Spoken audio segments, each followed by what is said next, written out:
Hello friend, welcome. I am Leigh Koechner. Today is day 21 of 33 days ownership, 33 days to a happier life.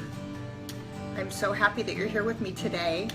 If you would join me by uncrossing your legs, and we're going to take 3 breaths in through our nose and out through our mouth just to get kind of grounded so we can focus up. And I have been liking to think of what I want more of in life and thinking about that and breathing that in, and then what I want to let go of and what I want to release that's no longer serving me when I breathe out.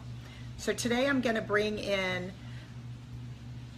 more patience, and I'm going to breathe out anger. Okay, because I've been getting mad at my kids so quick lately and I don't like that. All right, so join me with a breath in through your nose and out through your mouth.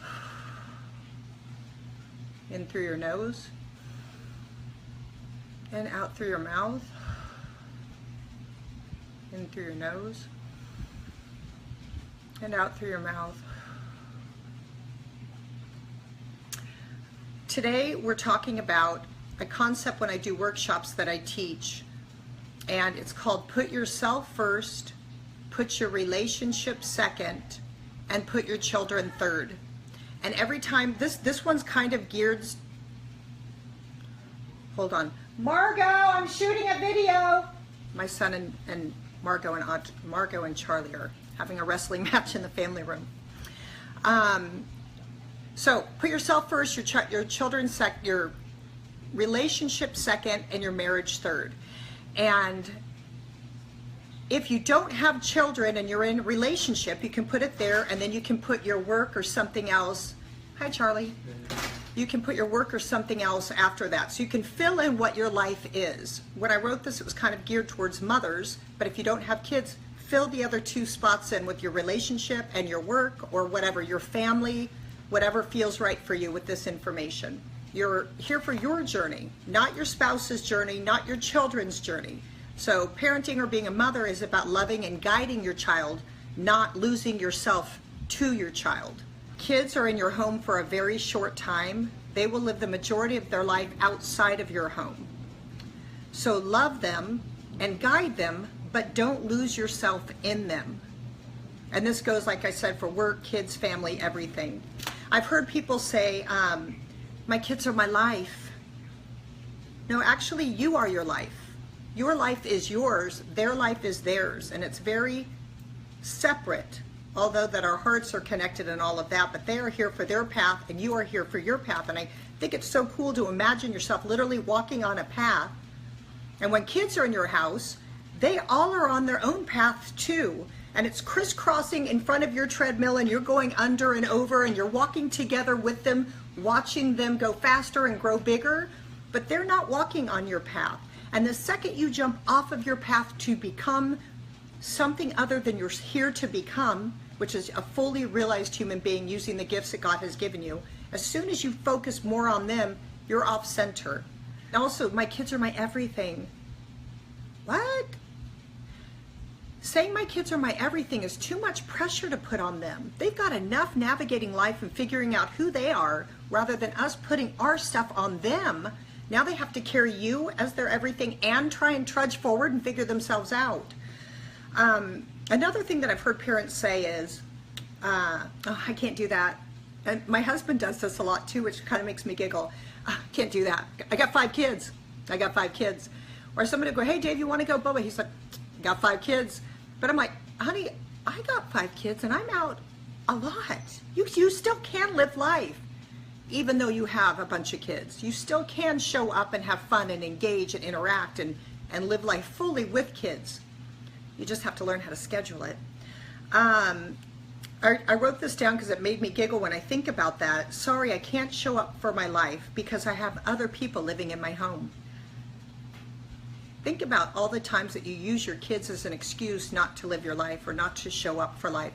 And if you don't have kids, how often have you used work to not show up for your life, or your family to not show up for your life, or whatever the things are in your life? Like, I can't show up for my life because I have other people living in my home. and I'm giving myself to them, so I can't walk with you. All right. Okay, so today I was reading an article from a doctor named Will Joel Friedman. I got to put on my readers. Simply put, the greatest gift any parent can bestow upon their children is to be happy, fulfilled, to be a happy, fulfilled whole person in their own right, since it is the singular achievement created moment by moment every day that sets our children free from having to be caregivers and healers of us, and simultaneously free to be themselves. He was talking about parents who do not fulfill what they are on the planet to do, and the kids witness their parents lacking in so many ways that the kid tries to become all the things the parents weren't to help them feel better. And a lot of times kids are living what their parents dreamt for them to try and heal their parents. Here is embodied true empowerment, being your own authority. Doing this is neither selfish or selfless, neither ego-filled nor ego-denying, neither a vanity project or altruistic. Being happy, fulfilled, and a whole person is being yourself, who you truly are, and it has no opposite.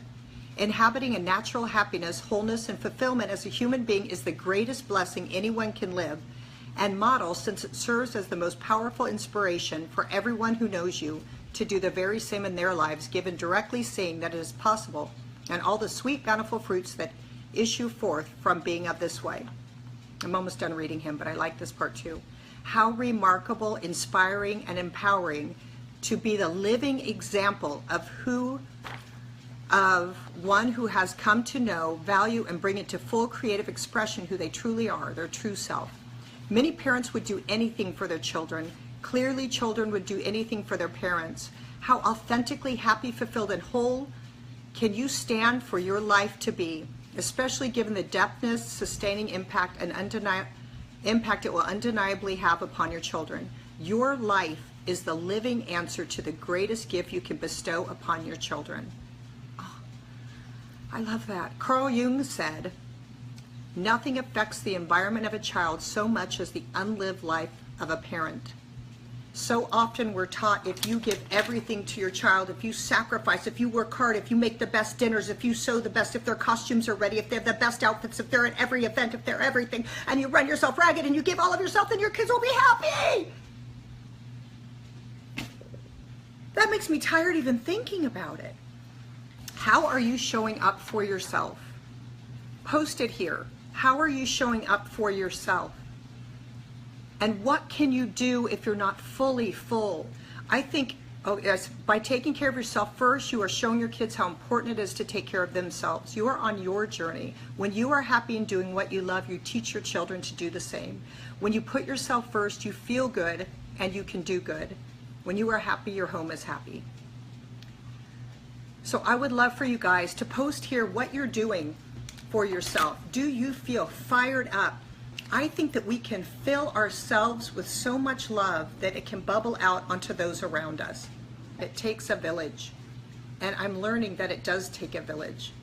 You don't have to do everything alone, and whether you have to hire your village, you have to engage with your siblings if they're close by, you have to get your friends to help you out or your neighbors, it does take a village. Be gentle with yourself, show up in a powerful way, and let that be the greatest gift you give your children. Show them how to live, because you are living. All right, here's my quote. She lives her life in such a manner, it shows her children all possibilities. The mother focuses on herself, her joy, her passion, fully living, which in turn allows her child to do the same.